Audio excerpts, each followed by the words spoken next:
마티아 신부의 사목 이야기. 사랑하는 교우 여러분, 오늘은 루카복음 14장 12절에서 14절에 나오는 예수님의 짧지만 대단히 중요한 가르침을 마음에 새기고자 합니다.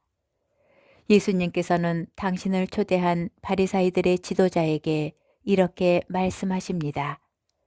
내가 점심이나 저녁 식사를 베풀 때 내 친구나 형제나 친척이나 부유한 이웃을 부르지 마라.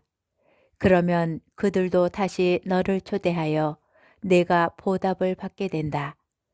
내가 잔치를 베풀 때에는 오히려 가난한 이들, 장애인들, 다리 저는 이들, 눈먼 이들을 초대하여라. 그들이 너에게 보답할 수 없기 때문에 너는 행복할 것이다. 의인들이 부활할 때에 내가 보답을 받을 것이다. 오늘 예수님의 말씀의 의미는 친구, 형제, 친척, 부유한 이웃을 초대하지 말라는 것이 아니라 이웃의 경계를 자기와 가까운 사람이나 이해관계가 있는 사람으로 한정하지 말라는 것입니다. 오히려 이웃의 범위를 더 확장하라는 것이며 더 나아가서 도움이 필요한 모든 일을 먼저 이웃으로 여기라는 말씀입니다. 교회의 사회적 가르침인 가난한 이를 위한 우선적 선택의 가르침입니다. 특히 아무것도 대받을 수 없는 사람들에게 먼저 관심을 기울이고 먼저 배려하고 보살피라는 말씀입니다. 사실 그런 사람들은 먼저 찾아 나서야 만날 수 있고 그들의 친구가 될 수 있기 때문입니다.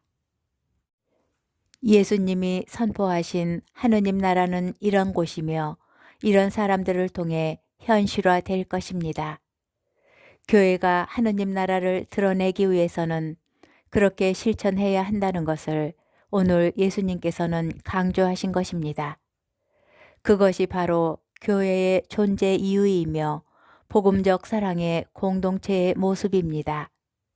세상은 사람들의 사회적 지위와 물질적 소유로 신분의 경계를 짓지만 교회는 복음적 가치로 그 경계를 허물어야 한다는 소명, 부르심을 받고 있다는 것입니다.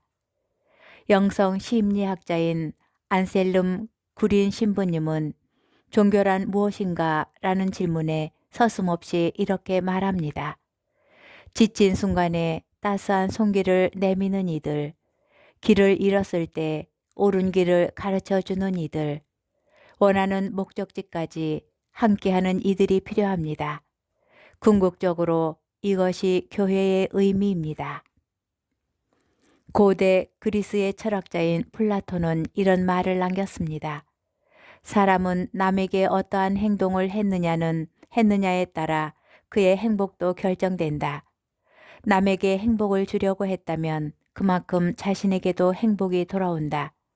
실제로 다른 사람에게 행복을 베풀어 본 사람만이 그 행복이 자신에게도 되돌아와 자신을 행복하게 한다는 것을 체험하게 될 것입니다.